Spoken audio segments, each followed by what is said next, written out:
Paz e graça para você ligado nessa emissora. Começamos agora o seu programa de reflexão, entrevistas e debates de todas as noites. Hoje nós vamos discutir um assunto que muita gente pergunta, que é a questão das pessoas que vivem como se casadas fossem, embora crentes, batizadas, querem participar da vida ativa da igreja, tomar santa ceia, exercer liderança, enfim, serem crentes normais. E muitas igrejas não permitem isso porque eles não são regularmente casados. E não são regularmente casados, no caso específico que nós vamos discutir hoje, mas que se repete a exaustão por todo o nosso país, em função de um interesse muito particular. Por exemplo, o caso do rapaz que nos escreveu, ele vive com uma pensionista do Exército. Ela se não me engano, é filha de um militar já falecido, recebe pensão do pai. Mas essa pensão está, segundo ela, condicionada à permanência dela solteira. Então, se ela se casar, ela perde a pensão do Exército. Então, ela não se casa. E aí fica com o rapaz vivendo como se marido fosse, e a igreja resolveu que ele não vai participar da Santa Ceia, não, né? Em função do seu estado civil irregular. O que você diria para ele e o que você acha dessa atitude da igreja? Enfim, nós vamos discutir se Deus leva em conta esses tipos de peculiaridades, né? Se Jesus diz, mas espera aí, se ele se casar só para concretizar uma formalidade, né? Ele vai perder a pensão, a esposa dele não vai receber mais a pensão que recebe do Exército, sempre uma pensão poupuda, né? Que inclusive está dando dificuldade lá na reforma da Previdência e tal. Ou, por outro lado, se a igreja, né, permitir esse tipo de atitude, ela acaba abrindo a porta para um relativismo e para um comportamento que, em última análise, é interesseiro.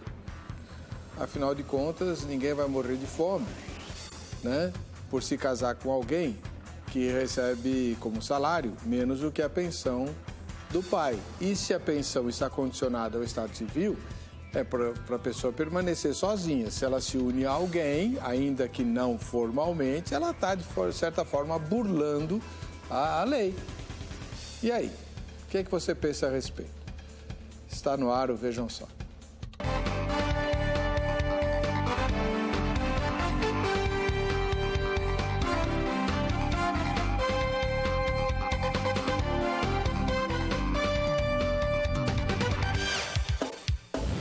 Olá, com alegria começamos essa edição do programa Vejam Só, um oferecimento da Academia Teológica da Graça de Deus Agrade.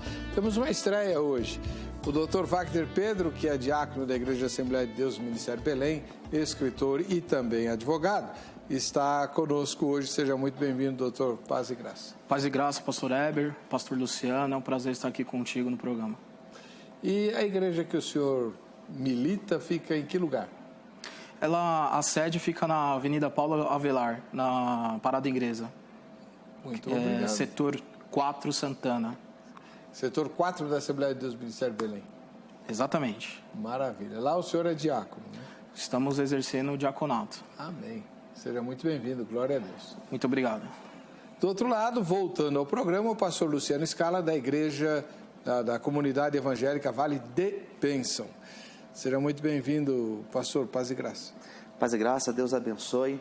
É um prazer estar aqui novamente para partilhar da palavra de Deus. Sempre bom estar aqui, né? Ainda mais tratando de um assunto que é polêmico, mas é um assunto muito presente na igreja nos dias atuais. A igreja que o senhor pastoreia fica onde? Eu sou pastor da Comunidade Evangélica Vale de Bênção. Nossa igreja fica localizada na Vila Brasilândia, em São Paulo. Endereço? Rua José Benedito Pinto, número 75, na Brasilândia. Valeu, muito obrigado. Passei pela Brasilândia. Toda vez que eu vou lá, as pouquíssimas vezes que eu passei na Vila Brasilândia, eu me perdi. Né? Nem o Waze conseguiu me achar.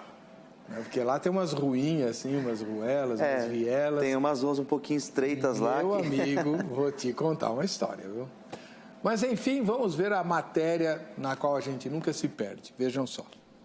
Em época de verdades relativas, onde cada um tem a sua, será que precisamos nos adaptar nessa situação? O correto não seria acontecer o contrário. Por isso, hoje queremos saber: uma pessoa batizada, mas que não casou oficialmente, isso para não perder uma pensão militar, pode ou não participar da ceia? Primeiro, como definir o que é casamento oficial, já que existem situações e legislações muito específicas para cada lugar e região.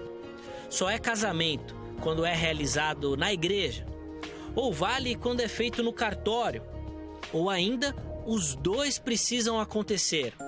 Essa definição é muito importante, já que com isso podemos saber se esse casal está errado ou não. Pois o casamento é algo que está no papel ou no coração?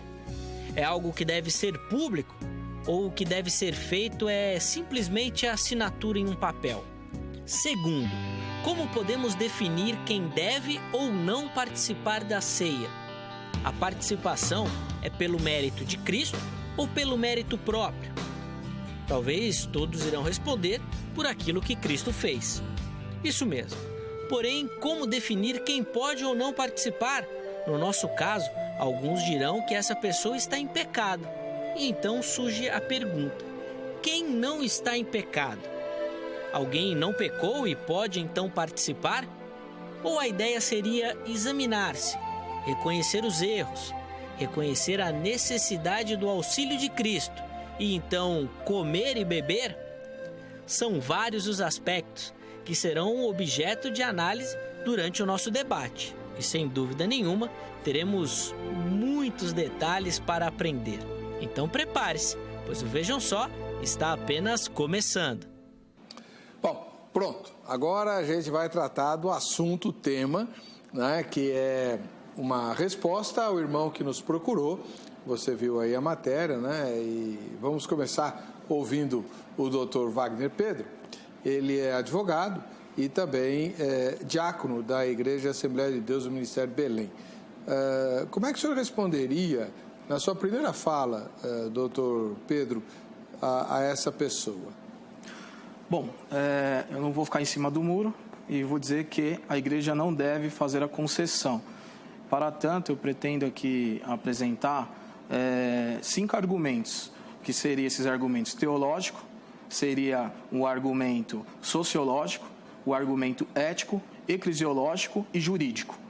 Então, temos aí bastante argumento para elucidar essa questão aí. Se o senhor fosse o pastor dele, o senhor continuava não dando a ceia? É que, na verdade, o que acontece? Tem que o pastor tratar com aconselhamento essa questão. E eu posso já adentrar pouco aqui? Claro. Então, vamos lá. Qual é a grande questão? O casamento é instituído por Deus, tem base bíblica em Gênesis 2:24, e lá você vai observar algumas características, como a questão da heterossexualidade, monogamia, unidade, intimidade, perpetuidade, etc. Só que a grande questão é que as pessoas alegam o seguinte, as pessoas falam o seguinte: mas Adão e Eva não foram casados em cartório. É o que todo mundo alega. Só que isso é chamado em teologia, em interpretação bíblica, de anacronismo. Você pegar uma coisa fora de um contexto histórico e querer aplicar a interpretação de hoje. E nós observamos o quê? Deus instituiu o casamento no período da inocência. Porém, sabemos que houve o período do pecado, da consciência, o período da corrupção do gênero humano e depois o período da lei. O povo em sociedade que regeu a formalidade do que é um casamento. E o que tem que deixar bem esclarecido para o telespectador do programa é que união estável não é casamento. E o que é bíblico é o casamento. E o casamento hoje que seria? Até trouxe aqui a fala de um jurista, José Carlos Moreira Alves. No direito moderno, em geral, o casamento surge através do ato consensual, solene, diante do quê? De uma autoridade competente. Então, o casamento hoje ele é regido por normas de ordem pública, que definem os seus efeitos jurídicos perante a sociedade. Então, a gente tem que entender, o primeiro ponto é esse. O segundo ponto, eu não sei se todo tempo ainda para falar. Não, vai fazer 2 agora, vai. Pois é, o segundo ponto é o seguinte, quando a gente vê a forma como Deus trata a humanidade, a gente percebe que é uma revelação progressiva. Né? Então, o casamento ali com Adão e Eva, ele sofreu uma evolução histórica. Então, nós podemos entender que hoje o casamento, ele tem que passar por essa necessidade de uma formalidade.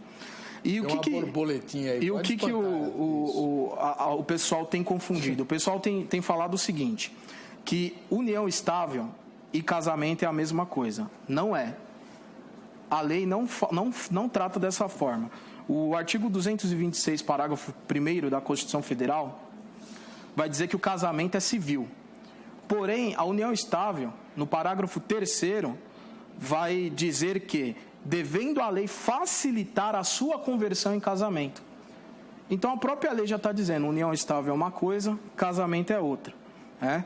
Então, a gente vai entender o quê? Embora exista uma equiparação dos direitos civis entre união estável e casamento é uma coisa, união estável é outra. E o que nós percebemos da união estável? Que é aquele casal que ele não quer assumir uma responsabilidade total perante a lei e perante o seu próprio convivente ali. Ele não quer assumir isso daí. Então, ele não é um casado, ele é um quase casado. E aí, faz de conta. Não chega a ser um faz de conta. Só que aí vai ter as várias nuances, como foi apresentada na chamada do programa, que eu pretendo também esmiuçar um pouco sobre isso. Muito obrigado, doutor. Agora vamos ouvir o pastor. Pastor Luciano Scala, da Igreja Comunidade Evangélica Vale de Bênção. E o senhor, como responderia a esse irmão?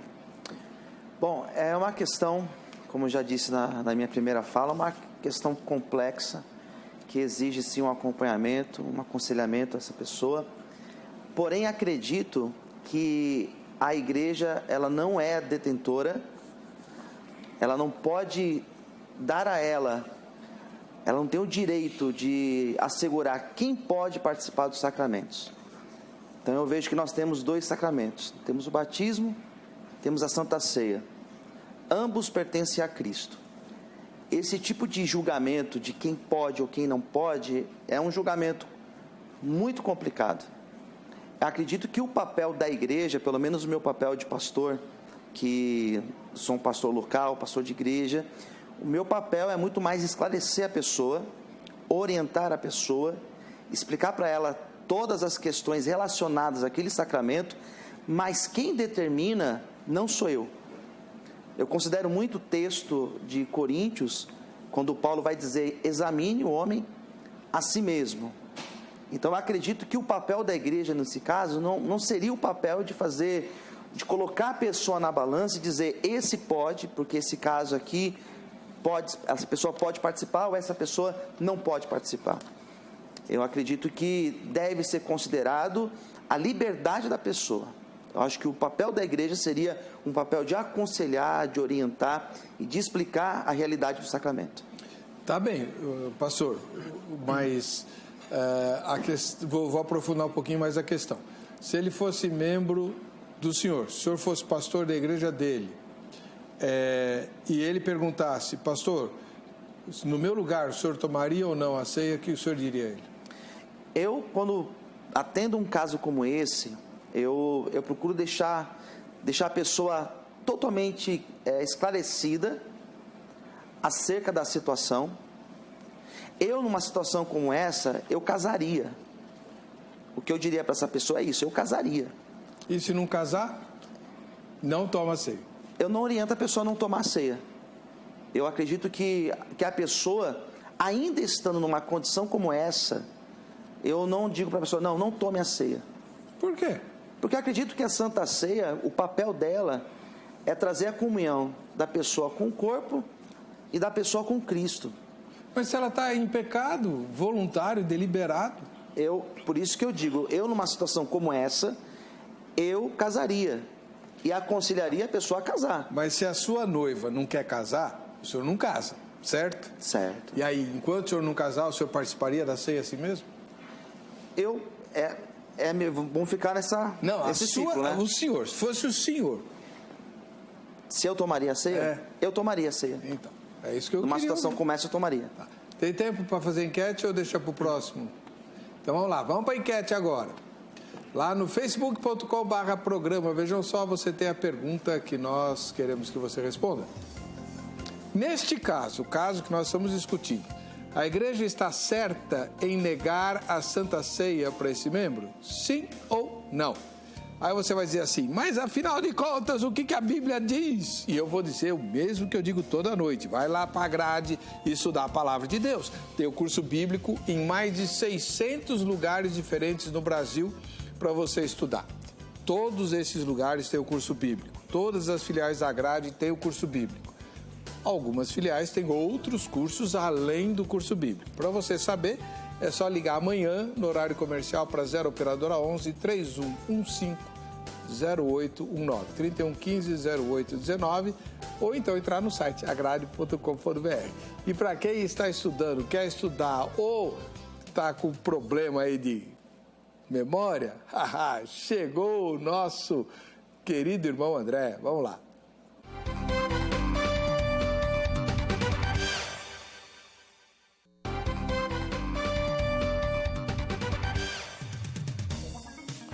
Estamos de volta com o programa Vejam Só. Olha só que tomada bacana. Volta lá, volta aquela tomada bacana. Olha só. Não é sempre que a gente se sente tão importante, né, pastor? Olha só. Com certeza. Gostei. Parece um monumento. Coisa boa. Muito joia. O pessoal da RIS é muito legal.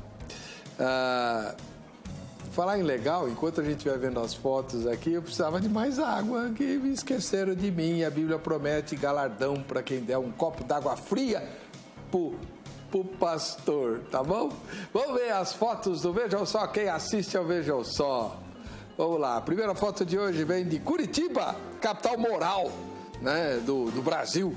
Curitiba, Paraná. Nós temos o pastor Eli lá em Curitiba. Pastor, Deus abençoe. Recebi a sua informação. Pastor Eli luta com problemas de saúde. Estamos em oração e você que está me ouvindo aí também vai orar pelo pastor Eli, pela sua pronta recuperação. Deus abençoe meu irmão. Deus abençoe o povo de Curitiba e o povo de Deus lá em Curitiba.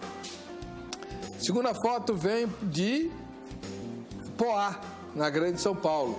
E nós temos aí a Thalita e o pai Jarbas. Olha que foto bacana do Jarbas, que é o papai. A Thalita é a filhota. E quem fotografou foi a Thaísa, a outra filha, né? A irmã da Thalita. Muito bacana a foto, criativa. Gostei demais. Sensacional. Tomara que vocês ganhem o presente aí no dia do sorteio. Pelo menos, olha, a cor da camiseta do Jarbas é muito legal, né? Eu gostei. Tá bom. Olha, a cor de campeão. Amém. E como vocês moram em Poá, que é na Grande São Paulo, por que vocês não vêm assistir a gravação ao vivo aqui? É só combinar pelo Facebook, tá bom, irmãos? Agora a gente vai para Capão da Canoa, lá no Rio Grande do Sul, onde tem a Evani Semler. Evani, beijão para você, Deus abençoe, a foto ficou muito bacana também. E como você mora longe, vou te pedir para você comer aí um espeto corrido, daqueles, né, típicos do Sul, e lembra de mim, tá bom? Aí quando você estiver comendo espeto corrido, você lembra de mim e ora por mim, tá? Deus abençoe vocês aí. Agora aqui em São Paulo, a Raquel Jeremias tirou a foto no mesmo dia que a Thalita. Olha só. Um grande abraço, Raquel, para você e o convite para vir assistir a gravação ao vivo aqui no Vejam Só, né? É só combinar pelo Facebook, tá? A data, eles vão te dar o endereço, o horário, tudo bonitinho para você vir. E a última foto de hoje é de Tatuí, em São Paulo, né? A Rita Ferraz e o Giovanni Domingues nos assistem lá em Tatuí, o lugar onde eu preguei na Igreja Brasil para Cristo, lá em Tatuí. Foi muito legal aquela noite lá. Deus abençoe você, Rita e Giovanni. Quem está participando do Vejam Só, quem assiste ao Vejam Só, está concorrendo a 2 livros muito bons, aliás, excelentes, e escritos por 2 cientistas cristãos. Um é americano, Dr. Michael Behe, A Caixa Preta de Darwin. A edição original aqui no Brasil já chegou a custar mais de R$400. Essa é uma segunda edição, para você ver o tamanho do valor do livro, né? E o Fomos Planejados, do Dr. Marcos Eberlin, que é o tradutor do livro do Dr. Behe, e escreveu também o Fomos Planejados, a maior autoridade na América do Sul a respeito da questão do design inteligente. Dia 31 de maio, nós vamos realizar o sorteio aqui no Vejam Só, tá bom? Então, ainda dá tempo de você mandar sua foto ou seu vídeo. O Fábio Luiz, lá de Bauru, mandou o vídeo dele, daqui a pouco a gente vai ver, tá? Deus abençoe vocês, participem. Bom, Dr. Wagner Pedro, né, e se o senhor fosse... Não, o senhor respondeu que a igreja não deve abrir a ceia lá. Agora, o senhor ouviu as ponderações do pastor Luciano. A igreja não está usurpando o papel dela quando nega a ceia para alguém, já que a decisão deve ser da pessoa? Olha, pastor Weber, eu discordo do pastor, né? Respeito. Agostinho, ele dizia o seguinte: nas coisas essenciais a unidade, nas coisas não essenciais a tolerância, em todas as coisas a caridade. Então, a gente pode concordar e discordar nesse ponto. Eu vejo o seguinte: quando fala igreja, tem que ver 2 aspectos aí. O primeiro, que a igreja ela é um organismo vivo, porque é espiritual, é o corpo místico de Cristo, né? Porém, a igreja também é uma organização, ela é institucionalizada. Então, mesmo a igreja como corpo de Cristo, a gente observa lá Paulo recomendando aquele caso do cidadão lá que saía com a sua madrasta, recomendou a exclusão. Então, aquele meme que circula nas redes sociais, que a igreja é hospital e não tribunal, depende, não é bem assim. Em todo caso, a igreja como organização, ela é equiparada a uma associação, de acordo com o artigo 53 do Código Civil. Uhum. E o artigo, eu até separei aqui, 5º, inciso 20º, diz que ninguém é obrigado a se associar ou se manter associado em lugar nenhum. Então, essa pessoa ela tem o livre-arbítrio, mas ela tem que se enquadrar, sim, com essas diretrizes, porque essas diretrizes têm um embasamento bíblico. E vamos pensar numa situação hipotética, que quando se fala que a igreja proíbe a ceia. Vamos supor que está tendo uma ceia na minha igreja e comparece um casal nessa situação. Evidentemente que o diácono que vai servir aquela ceia não vai chegar e falar, qual é o seu estado civil. Não funciona dessa maneira, né? Vai ali o pastor na administração dizer que aquele que está em comunhão, que está convidado a participar da mesa de Cristo. Porém, se aquela pessoa conversar com o pastor depois do culto e querer se tornar membro, aí sim vai haver um aconselhamento e uma recomendação para que se regularize a situação. E até citando a declaração de fé das Assembleias de Deus, na nossa declaração de fé a gente fala sobre as autoridades constituídas. Romanos 13, verso 2 e verso 5. Então a igreja ela tem que respeitar as leis, tem que andar de acordo com as leis civis e todas as leis, senão acaba se tornando uma igreja na mira da lei. E qual é o exemplo, né, de preservação, né, vamos dizer assim, da pureza e da boa reputação da igreja, abrindo-se concessões como essa. E na nossa declaração de fé ainda fala acerca do casamento ou união matrimonial e fala da questão dos aspectos legal, formal, moral e espiritual. Então, envolve vários aspectos, não somente o aspecto espiritual. O que é o aspecto formal? O aspecto formal é justamente a questão de você regularizar isso num cartório. Ah, tá. De você ter uma certidão. Formalidade mesmo. Formalidade. Tá, ok. Vamos lá. Bom, em cima da palavra do Dr. Wagner, pastor Luciano, vou lhe fazer uma pergunta que muita gente faz nas rodinhas onde não tem pastor. Jesus, por acaso, era legalista? Jesus, em muitos momentos, a gente vê, por exemplo, a questão do tributo, né? Acho que é um dos textos que mais se utiliza. Ele, quando foi questionado acerca se deveria pagar o tributo, ele falou sim, dai a César o que é de César, justamente mostrando que ele fazia conforme a lei, né? O grande problema de Jesus, na verdade, na sua época, era com os religiosos, né? que a forma de se interpretar a lei de Jesus e a dos religiosos era uma forma totalmente diferente. E os problemas que Jesus teve naquela época eram relacionados a isso. Bom, mas indo um pouquinho além nessa pergunta. Na fala anterior, o senhor mostrou preocupação com a situação do casal, né? Não sei se a moça é membro da igreja ou não, provavelmente sim, né?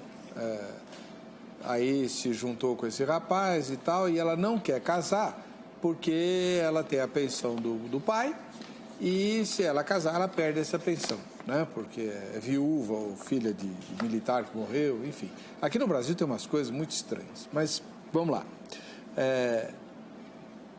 Eles querem continuar vivendo assim para poder continuar recebendo as benesses do governo, mas são crentes e querem obedecer à Bíblia.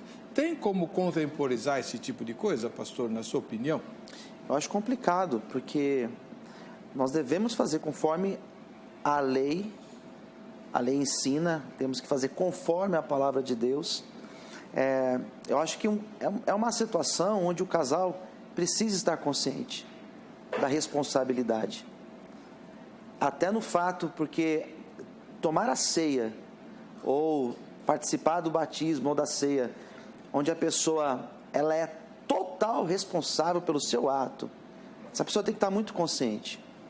E é por isso que eu acredito que o papel da igreja, nesse caso, é justamente mostrar para essa pessoa o peso dessa responsabilidade. A pessoa está consciente. Daí quem vai julgar vai ser a própria pessoa.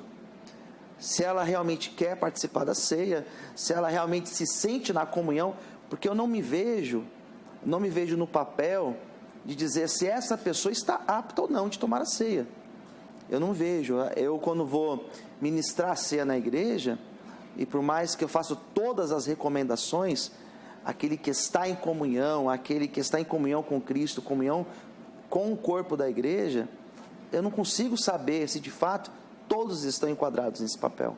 Então, eu acredito que o papel, então, meu papel como pastor, é justamente explicar para a pessoa, orientar a pessoa, e a responsabilidade é da pessoa. Ok. Doutor Wagner, e na opinião do senhor, quem vive do jeito que esse rapaz está vivendo, está salvo? Pastor, eu queria só voltar um pouco na fala do nosso companheiro, que é o seguinte, não é a igreja que criou a lei. A igreja, ela segue a lei da sociedade, quando não conflita com a palavra. E não há conflito nesse caso, na verdade, nesse caso, há convergência. E falando da ceia de 1 Coríntios, capítulo 11, a gente tem que entender o seguinte, ali era aberta aqui a casa para os membros. Então, aquela recomendação, examine cada um a si mesmo, era para os membros. Então, a gente tem que entender isso. A pessoa que está numa situação dessa, ela vai ser recomendada, aconselhada, acompanhada a regularizar para então se tornar membro. Então a gente tem que pôr as coisas no devido lugar. E não é questão de ser legalista, né?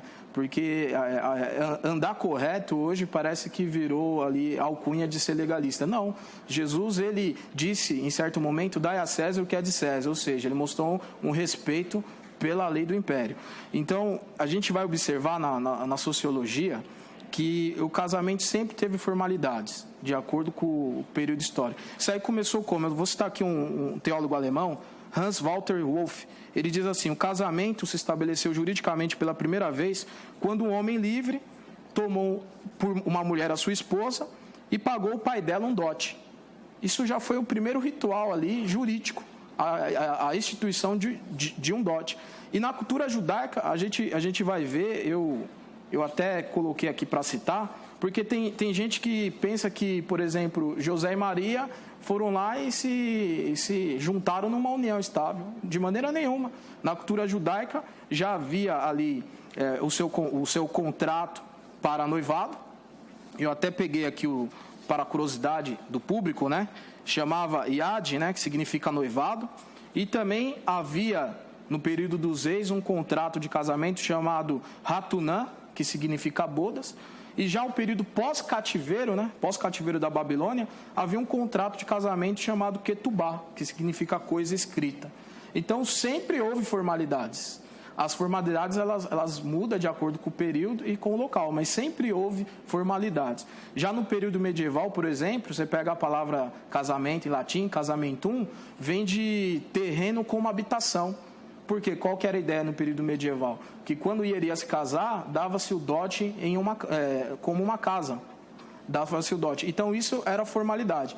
Aí agora, como foi bem citado no início da matéria, né, do programa, quer se relativizar tudo. E isso é perigoso. É perigoso para a igreja se relativizar tudo. Como é que ficaria se a igreja colocasse estatuto escrito, depositado em cartório, que agora o casamento não tem mais a necessidade do casamento? Seria até um erro, porque iria estar desvalorizando a importância que é o casamento.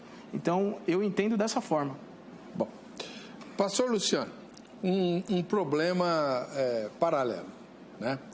Vamos imaginar que esse casal frequenta a igreja e tal, e aí, sabe que na igreja tudo se sabe, né? E na igreja tudo se sabe. E aí 2 jovens começam a namorar e a ter relações entre eles, coisa que não acontece em igreja nenhuma, mas tá lá. Aí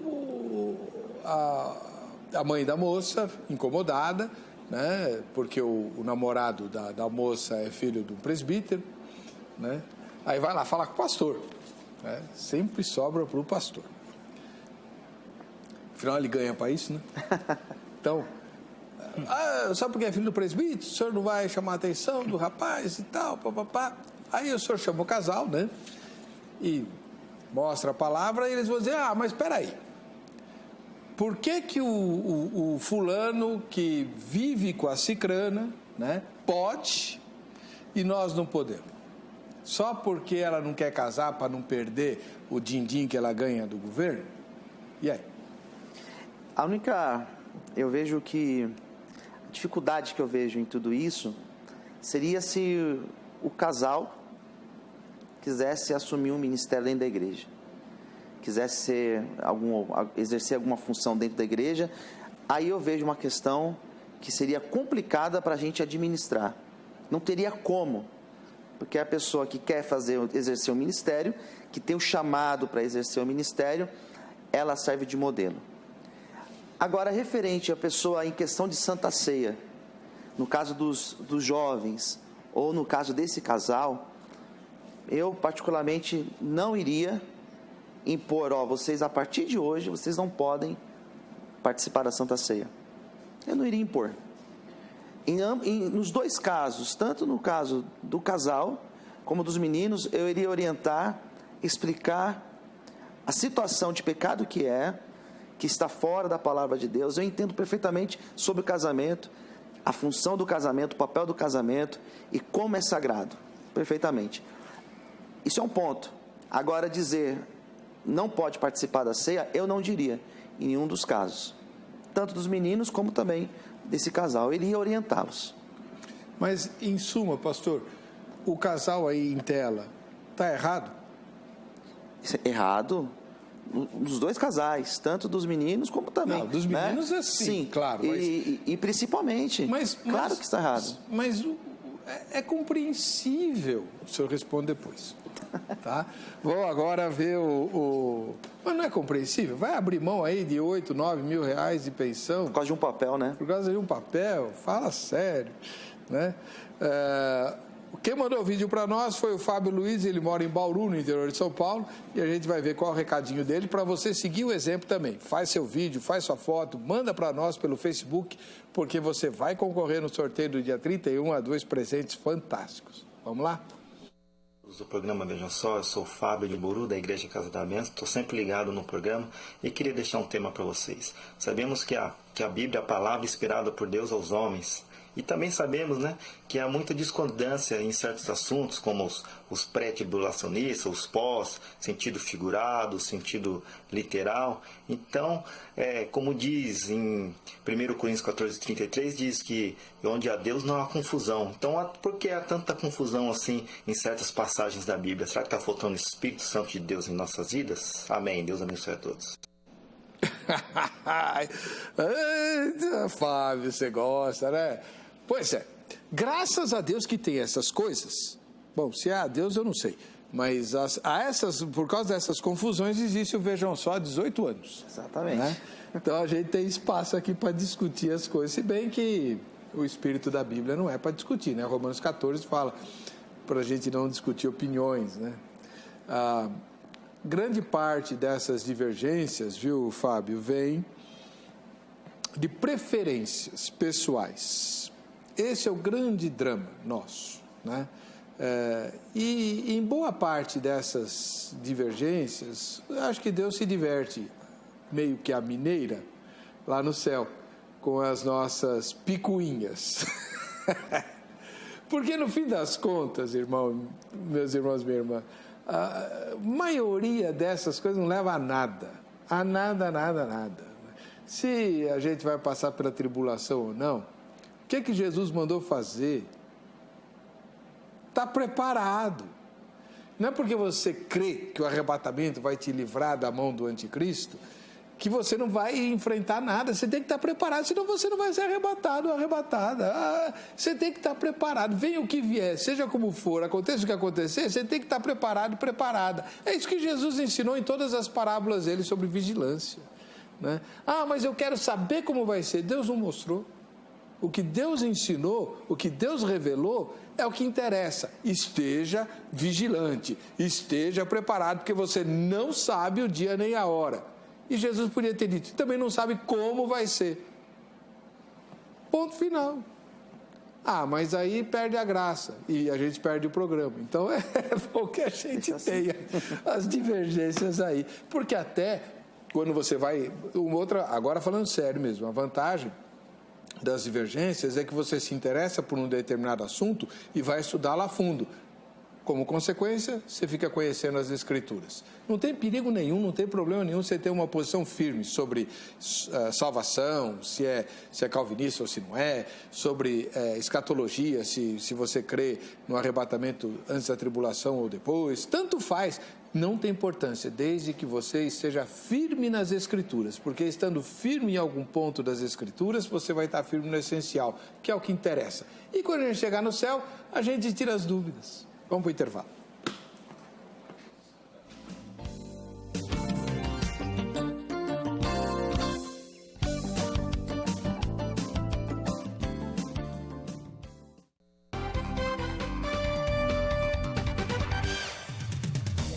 Muito bem, estamos... essa tomada tá bonita. Estou gostando de ver. A gente se sente, né? Uau! Legal. O Dr. Wagner Pedro, que está conosco aqui no programa hoje, é autor também desse livro com o qual ele me presenteou. Está aqui. Como despertar a igreja para o que realmente importa. O que é que realmente importa, Dr. Wagner Pedro? Aí tem que comprar o livro, pastor Heber. Se falar, e perde. Além de advogado, ele é especialista em marketing, né? Então tá bom. Agora, doutor, uma pergunta importante sobre o tema de hoje, né? O senhor está mostrando, histórica, teológica, bíblica e sociologicamente, a importância do casamento. Aí está fora de... Está tranquilo. Essa sua demonstração foi muito clara. Mas aí não é um excesso, porque numa situação como essa, né, em que a moça recebe aí uma pensão poupuda do governo, se ela casar, ela perde essa pensão, né? Então, a gente não devia fechar um olho e tal, até porque o dízimo vai ser bom. Bom, pastor, o que acontece? Primeiro que a função do pastor é ser um guia espiritual, né? E foi perguntado acerca se é pecado ou não. Uhum. Martim Lutero, ele dizia o seguinte: o que a Bíblia não diz com clareza, eu não afirmo com certeza. Porém, para mim, é óbvio. Porque a união estável não é um casamento. Então, trata-se de dois solteiros. Dois solteiros numa intimidade sexual, a Bíblia vai nos dizer que é uma imoralidade. Então, a gente tem que partir dessa premissa. Segundo, vem da pergunta em si, que foi proposta para a pauta do programa, a gente tem que entender que existe, por fim, aqui uma questão ética. Onde seria essa questão ética? A pensão, ela serve para quê? Ela é uma renda mensal paga pelo governo para a viúva ou para os filhos menores que estejam em situação de necessidade. Então, não é o casamento em si que interrompe a pensão, mas é o que a lei chama de emancipação financeira. Então, subtende-se o quê? A partir do momento que a pessoa está numa nova união, e observe que união estável, ou casamento, ou concubinato. A partir do momento que ou a pessoa tenha meios próprios para a sua subsistência, então ela já alcançou um status aí, um status quo de emancipação. Então a pergunta é, se ela com essa nova união ou com essa emancipação de renda, por que ela se importa tanto em continuar mantendo uma pensão, passando-se por uma pessoa hipossuficiente? Continuar recebendo essa pensão não seria uma falta de ética? É algo a se refletir. Para mim é fraude. Entendeu? E fraude é crime. Na minha opinião, então, é isso que eu questiono nos crentes. E se é crime, é pecado. Pô, não precisa nem ser crime para ser pecado. Né? É uma desonestidade. Se uma pessoa me procura nessa situação, eu vou dizer assim, minha irmã, se é tão importante para você esse dinheiro, fique sem casar. Paulo fala, por muito menos do que isso, Paulo fala para ficar sem casar, né? Exatamente. Fica sem casar. Ah, mas eu não aguento. Então, pastor, a gente vive um tempo hoje em que os crentes querem os dois lados, né? Certo. E, na verdade, as pessoas elas acabam procurando um lugar onde ela acaba sendo aceita, isso, né? Aí tem, né? Sempre. E o que mais tem é isso, né? Ainda mais se tratando de dinheiro, né? Isso tem que ficar claro, que é uma situação de pecado, que é uma situação fora da palavra de Deus. A importância do casamento está desde o Gênesis. Cristo fala sobre casamento. Então, assim, casamento é uma coisa que não existe discussão.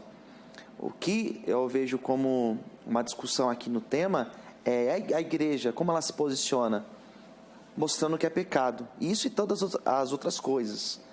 Mas negar a Santa Ceia, o sacramento da ceia, eu já vejo que extrapola. Tá. Agora, vocês falaram em aconselhamento. O que o senhor aconselharia o casal? Regularizar a situação, casamento. O que acontece, pastor Heber, existe uma discussão também, que não foi ainda vinculada, acerca daquela ideia de quando o convivente, crente, conversa com o convivente não crente e esse não quer fazer o casamento. Mas o que a gente tem que entender? Primeiro que o relacionamento é uma via de mão dupla.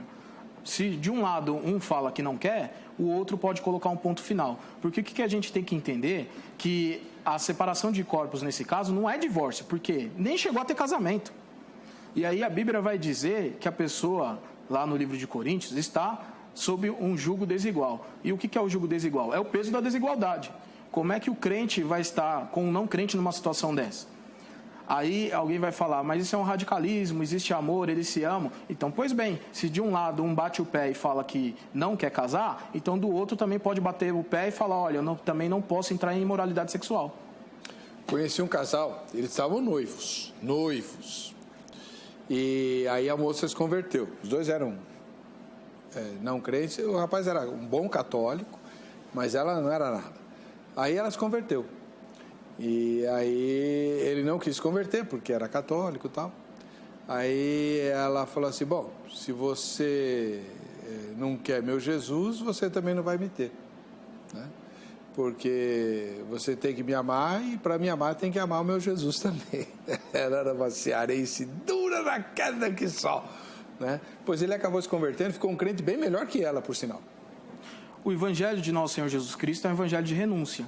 E aí, no caso, eu acredito que se a pessoa ela renunciar essa pensão para gozar da bênção espiritual, ela também vai ter a bênção material. Depois do Sermão do Monte, a gente observa o que está escrito na palavra, no Evangelho, né? Buscai primeiro o reino de Deus e a sua justiça, e essas coisas vos serão acrescentadas. Essas coisas o quê? Voltando no texto, você vai ver. Vai gozar de uma bênção espiritual, e eu acredito que com a bênção espiritual, quando a gente está no centro da vontade de Deus, vem a bênção material também. O Senhor falou de um testemunho. Eu conheço o testemunho de uma pessoa que trabalhava numa multinacional, que é a Playboy, e se converteu. E ele, através da oração e de um discernimento do Espírito de Deus, ele entendeu que era inapropriado ele trabalhar numa editora que promove a pornografia. Mas ele ganhava bem. Poderia dizer, não, eu estou aqui na minha zona de conforto, estou dizimando, vou continuar. Não, ele saiu da empresa, se desligou da empresa e Deus abençoou ele muito mais pela fidelidade dele. Então a pessoa ela tem que pensar quais são as prioridades dela, o material ou o espiritual. Mas acho que nesse caso do emprego, acho que é importante passar isso para a pessoa, mas ela decidir. Claro. Ela decide. Não posso chegar para a pessoa e falar assim, você tem que sair. A pessoa fala, mas espera aí, quem vai pagar o meu salário? E eu que vou falar para a pessoa. Então, o que eu acho que é mostrar para a pessoa, explicar, orientar. O papel do pastor é isso, né? Mas decidir, eu já vejo que a pessoa, ela decide por si. É que nem casamento. Você pode ver que o casamento não vai dar certo, mas fala, olha, meu conselho é que você repense. Exatamente. Agora, você não pode decidir por ele. Não casa, não, você é responsável. Não. Quem é que vai sofrer as consequências depois? Não é a Exatamente. pessoa? Então, é ela que tem que decidir. Vamos lá, vamos às opiniões postadas do Facebook. Mariluz Almeida diz, eu penso que tem que se saber em quais circunstâncias ele se amaziou. Se foi antes de ele se converter e já é batizado e quer legalizar a situação com a esposa, não vejo por que negar. Mas se ele não quer casar, aí já é outra história e está vivendo deliberadamente em seu pecado, que é o caso, viu, Mariluz? Agora, e se ele tivesse amaziado depois de convertido, tinha diferença? Não muda. Não muda nada, Não muda nada. O peso é o mesmo, a situação é a mesma. João Lucas Sintra, eu creio que a igreja não está certa em negar a Santa Ceia, pois ela é para o autoexame de cada um. Porém, quem assim procede e quer tomar da ceia deve temer, pois não está se arrependendo dos seus pecados. E muitos morrem por tomar a ceia indignamente. Verdade, pastor? Eu não conheço alguém que tenha morrido, né? Pode ser que morreu espiritualmente, mas morrer fisicamente eu ainda não conheci. Eu acho que é por causa daquele versículo lá, né? Muitos que dormem. Alguns teólogos dizem que ali é um eufemismo, né, para suavizar o texto, mas que poderia ser substituído por morte. Alguns têm essa ideia, né? Outros já trazem a ideia de que seja uma morte espiritual. Agora, em todo caso, pastor, eu vejo o seguinte, dizer que a igreja não pode proibir, mas a igreja, ela, como eu disse, ela também é uma instituição pautada em regras. Então, a questão existe a regra para você ser admitido como membro. Então é importante isso. Agora no aconselhamento, evidentemente, você vai dizer para a pessoa, olha, Eurico Baggs, um teólogo das Assembleias de Deus, ele dizia o seguinte, que pecado é errar o alvo. Então você vai dizer, você está errando o alvo. Agora, volto a dizer, durante a ceia, ninguém fica de plantão como uma escolta armada, dizendo você não vai tomar, você não vai tomar. Em algumas igrejas não só falta arma, mas que tem escolta, tem. Aí sim, nesse ponto, se chegar a esse extremo, aí eu concordo com o pastor Luciano. Você nunca viu, não? A pessoa tem que ficar com a carteirinha aqui de membro, onde constam os recibos dos dízimos. Vem o diácono com a ceia e o presbítero para inspecionar as vestes. Né? Inspecionar a carteirinha, inspeciona as vestes e aí determina se a pessoa pode ou não participar. Isso século XXI, né? Sim. Isso é aqui, é a nossa realidade, né? Uma observação também, que alguém falou para mim num tom de ironia, a igreja não quer deixar a pessoa participar da ceia, mas quer aceitar o dízimo. Está errado isso daí. A questão é ser admitido como membro. E quem não é membro não tem que dizimar. Até porque o dízimo aí é um ato voluntário. Sim. Então não tem nada a ver misturar uma coisa com a outra. Não tem mesmo. Essa aí é a desculpa de quem está no pecado. Né? Mas, enfim. Agora, que tem esses exageros sobre a ceia, misericórdia. Eu tenho um testemunho, o pastor me contou, há muitos anos atrás, eu estava começando o ministério, deve ter uns 30 e poucos anos essa história, um casal que frequentava a igreja dele, mas nós somos da denominação tal, quando abrir a nossa denominação nós vamos para lá. E eles foram mesmo, abriu a igreja e foram para lá. Dali uns 3 meses eles voltaram. O que aconteceu? A gente viu uma cena lá que não dá para concordar.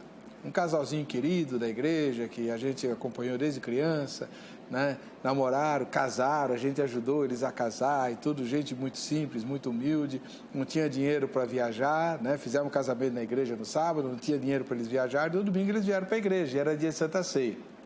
Aí o presbítero foi lá, né, inspecionar, estava tudo certinho. O diácono ia servir a ceia, o presbítero falou, não. Para eles não, eles estão com muito sexo na cabeça. Casado, no primeiro dia de casado, não deram a ceia, acredita nisso? Não, é difícil para acreditar, difícil. Mas aconteceu. Aí o casal que estava atrás... É difícil.